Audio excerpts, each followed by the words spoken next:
What is going on, guys, and welcome to the SmackDown Live review for the 27th of June edition of SmackDown Live. It was an eventful show. Lots of stuff to talk about coming out of SmackDown Live. Stuff to look forward to on the 4th of July edition of SmackDown Live. None other than John Cena is returning next week, as well as there being a battle royal to determine the new #1 contender for the United States Championship. AJ Styles, one of the participants in that match. So, there are things to look forward to next week, but I think there's two things we're going to be talking about post SmackDown Live, and that's going to be the winner of the women's Money in the Bank, and the fact that the stipulation for Jinder Mahal and Randy Orton is a Punjabi prison match. More on that in a minute, but let's go through the show in chronological order, as always. So we start off the show with Daniel Bryan coming out. Just basically stating the fact that we are about to make history tonight and that we will have a women's Money in the Bank match on SmackDown. We're rerunning this thing as we weren't happy. I was going to say we weren't happy with the result. That sounds like Democrats. We weren't... we weren't happy with the result, were we? So we're rerunning the goddamn thing because rules were broken. And we're doing it again, and we're finding the true first ever women's Money in the Bank champion. As you can imagine, Carmella and James Ellsworth interrupted. They were not happy with that at all. She was furious. Carmella didn't understand in a match where there is no rules why it is being stripped off her, and she has to try and win it again. She couldn't understand it. There's no rules. Before, as we know in Money in the Bank matches, on a couple of occasions there has been other people that have interfered and helped somebody else win the title. But Bryan made a good point. Never before have we had it where another participant who is not part of the match, so the participant was a good word there, non-participant, has gone up to the top of the Money in the Bank, unhooked the briefcase and chucked it down to a participant in the match. Never has that happened before, and until something happens you can't set precedent for it. Well, now we have, and the match is rerun. Ellsworth was not happy about that at all. He called Bryan something or other and said that basically Bryan's injury was fake because he's a coward who couldn't hack it in the ring or something like that. It was nice to see. I wanted to see Daniel Bryan kick the ass of James Ellsworth. Instead he said, look, I'm not going to fire you, James, I'm not even going to ban you from ringside. I'm going to ban you from the arena. A decent compromise, I think you should say, from Daniel Bryan. What I was hoping for is that we got James Ellsworth in a match against somebody like Randy Orton or an AJ Styles. Somebody who can essentially kick his ass.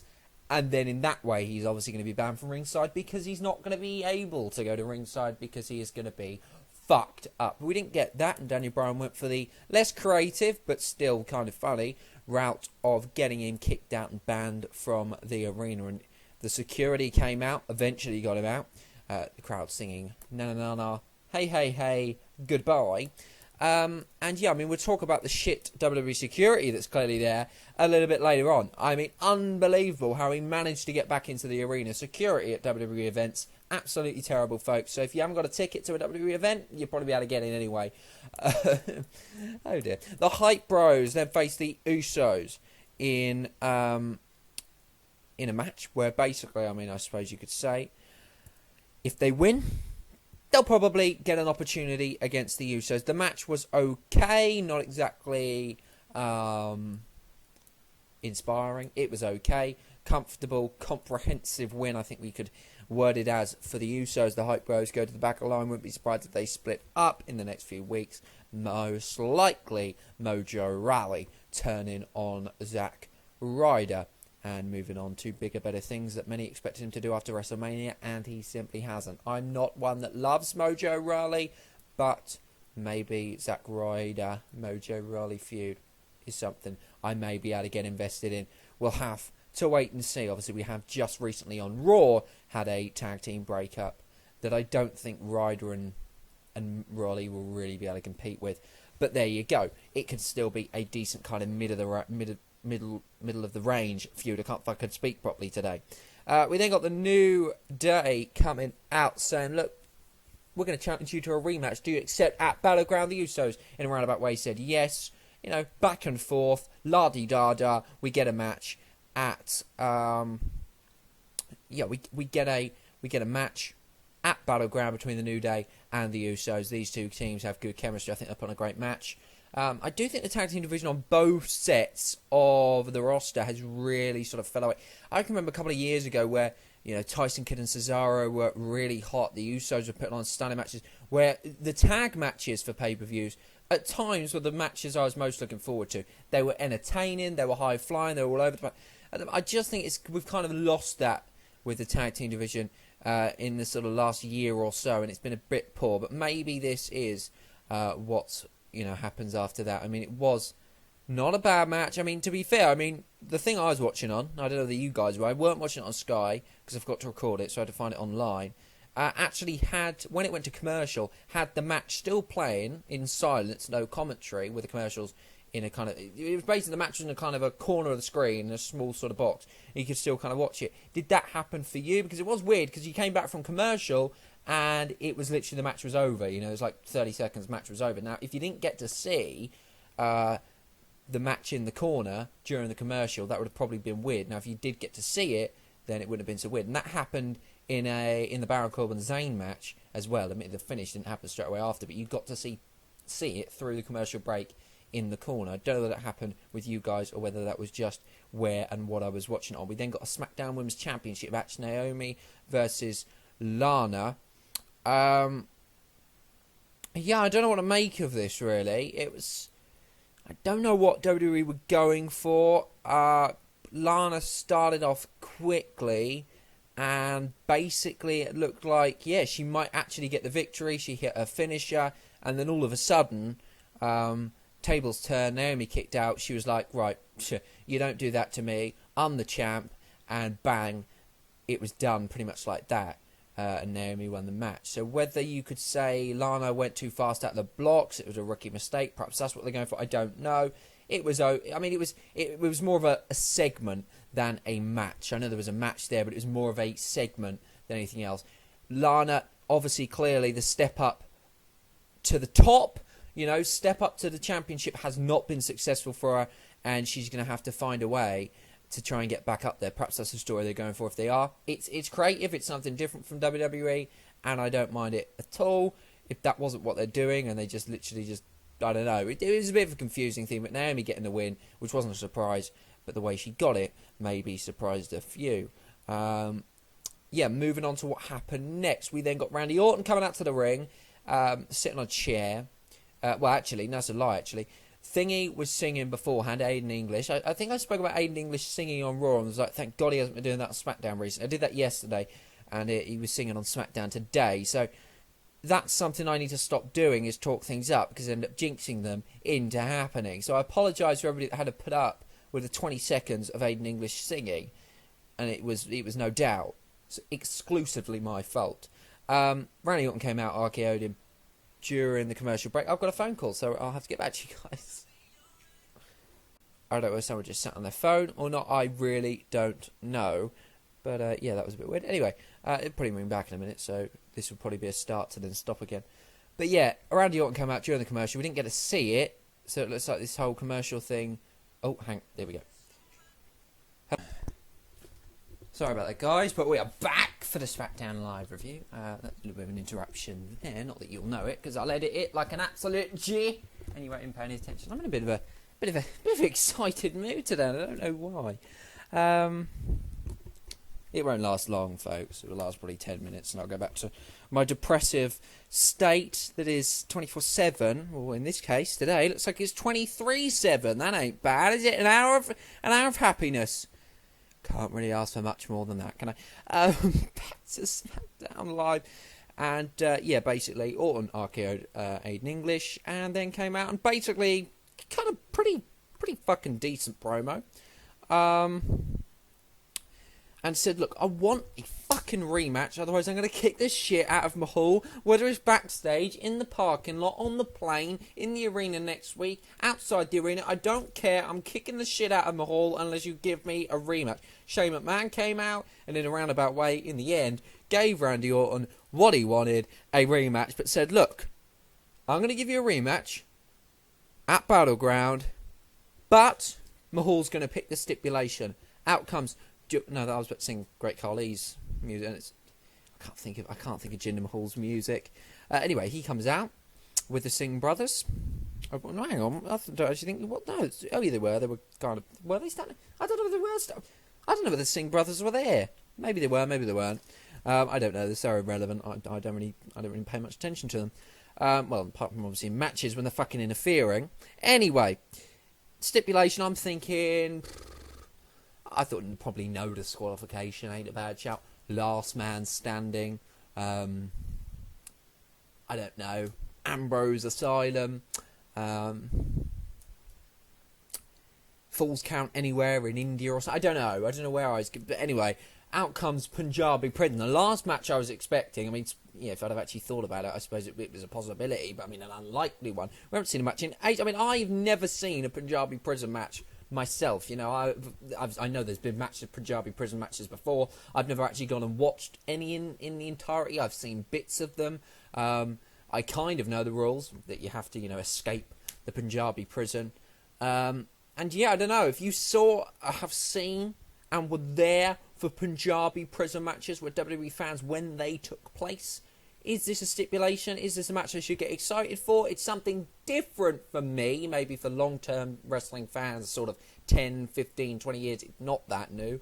But for me, it's a new thing, and for that I'm excited. I like the idea of it. I know Great Khali used to put on... As I said, I've seen clips, don't get me wrong, I've seen clips. And it would just be interesting. I don't know whether it'll be a decent match. I really don't know. We'll have to wait and see. Something tells me that the Punjabi Prison matches were bad, and that's the reason why I haven't gone back and watched them. Because apparently they were bad. I don't know. I don't know why. Am I right with that or am I wrong with that? That's just what I feel like. I had that thought about going back and watching them perhaps in 2012 and thought, no, I've heard these are bad. Don't bother. I don't know. We'll have to wait and see. And yeah, maybe you guys can help me with that one. Yeah, I mean, it's something new. People always want WWE to do stuff that's new. So yeah, we'll have to wait and see whether it is successful or not. I'm looking forward to it. This feud is okay, but I want Randy Orton to finally win. But I don't think he will. We then got Sami Zayn versus Baron Corbin, or Mr. Money in the Bank, as he's called. Decent match. And yeah, Baron Corbin getting the victory in the end, finally beating Zayn. I didn't know this, but in commentary it's apparently that Zayn is 3-0 against Mr. Money in the Bank. Not anymore. Baron Corbin getting the victory. It was required after the Money in the Bank. Zayn put up a valiant effort. How many times have we said that? And it looks like Corbin versus Nakamura is a thing that will happen. Will probably be, a very decent match. I mean, Corbin's never really been known to put on stunning matches, but Nakamura can pull a great match out of anyone. And what I'd say is Corbin is very solid. He puts in good matches every time he goes out there, but he's not known for taking it maybe to that next level. But I think he's more than capable of doing so. And just of note on that Punjabi Prison match, how incredible is WWE Creative? It is insane how quickly they were able to find the footage of the Punjabi Prison after Jinder Mahal announced it. It was almost as if it was scripted. Incredible stuff. You know, as soon as Jinder Mahal said it, we saw the shot. Unbelievable. Credit to WWE and the creative team and the graphics team for being able to do that so quickly. Insane. Totally believable. That did make me laugh. I don't know why. Anyway, moving on to the main event of SmackDown Live. We've got the Money in the Bank ladder match. Women's Money in the Bank ladder match. A lot happened in this match. And I can tell you, this one was 10 times better than the one at Money in the Bank. So much better. So much happened, I can't honestly remember it all. Coming out, it looks like maybe Charlotte and Natalya are going to go off, because at the end they kind of distracted each other and ended up losing it. Tamina, maybe Becky, I don't know. I still think there's going to be some animosity towards Carmella. James Ellsworth managed to get in there in the end. Great security. And yeah, I mean, in the end, Carmella becomes 2-time champion. The match was great. Really, really enjoyed it. If you didn't watch it, make sure you go watch it, because it was one to savour. And finally, the women can put on a great match, in which they probably wanted to do at Money in the Bank, and it has a fitting ending too. Look, don't get me wrong, they weren't flying through ladders, there weren't any mad, scary spots, but there were some decent spots, and I don't mind that, because I'm going to be honest with you, I don't really like mad spots with women. It makes me feel a little bit uncomfortable. I don't mean that in a sexist way. I'm just going to be honest with you. It does. You know, like, I don't mind... sexist towards men, really. I don't mind men getting a fucking kick. What? I can't even get my words. I can't get my sentences right. The absolute shit kicked out of them. But when it's a woman, I'm like, yeah, you know, let's not go too far. I don't know. Maybe that's just me. It just makes me feel a bit uncomfortable. But there you go. But then again, no, this was good. This had the right amount of sort of drama, the right amount of spots. Everybody got their time to sort of be on top and showcase their skills. We saw unlikely alliances, everything you expect in a Money in the Bank. And the winner, Carmella, I expected it, kind of sport it on Twitter, but not 100%, so I still wasn't 100% sure. But yeah, she did win, and yeah, she is now rightfully Mrs. Money in the Bank. I wonder who's going to be the first to slip up in commentary with that and say Mr. Money in the Bank, Carmella. That will be funny. I'm going to go for JBL. No, Byron. No, JBL. It's obviously going to be JBL. So yeah, no, it's interesting to see what will happen from now. But Carmella is a champ, and Naomi better watch out, because I feel a quick cash in is coming. I'm not saying it'll be next week, but I think it'll be very, very soon. Who is next for Naomi? She looks like she has completely and utterly fucked up Lana. Is it Becky? Is it Tamina? Charlotte? Natalia? Who knows? Or maybe Carmella is going to blindside her. I don't know what I'm talking about. But I'm happy Carmella won. If I'm honest with you, if I would have had to have picked winners for Money in the Bank this year, women's Money in the Bank, I'd have gone Carmella 100%. Think she deserves it. Like Carmella, I think she's ready. Men's, Baron Corbin or Sami Zayn. Corbin won. You know I'm a big Corbin fan. So I am more than happy. And usually I hate who they pick for Money in the Bank. But I'm happy this year. Who won Money in the Bank for the men last year? Damn, I can't honestly remember who it was. It wasn't Randy Orton, was it? Cena? Was it Cena? I'm going to have a look. Money in the Bank 2016, who won? This will be what ends the episode. But next week, John Cena is returning to SmackDown as a free agent in the July 4th edition of the show. Battleground is fast approaching. Matches being made for that show. A Punjabi prison match is probably the thing the WWE Universe will be talking about the most post-SmackDown Live. But they should also be looking forward to that Battle Royal next week. Battle Royal is always entertaining. It'll be interesting to see who crops up there as well. And of course, we now have a rightful champ, a rightful Miss Money in the Bank in Carmella. And last year in Money in the Bank, it was won, of course it was, by Dean Ambrose. How could I forget? He later then cashed on Seth Rollins. Did he cash in that night? He did cash in that night. How the hell did I forget that? Anyway, that is it for this episode. If you haven't enjoyed it, please like it. I would see you next time. Thanks for watching. Goodbye. Love you all. Shit, sound like James English? Fucking hell, Aiden English. What is wrong with me? You can tell I haven't done commentaries in a long time. Fucking hell.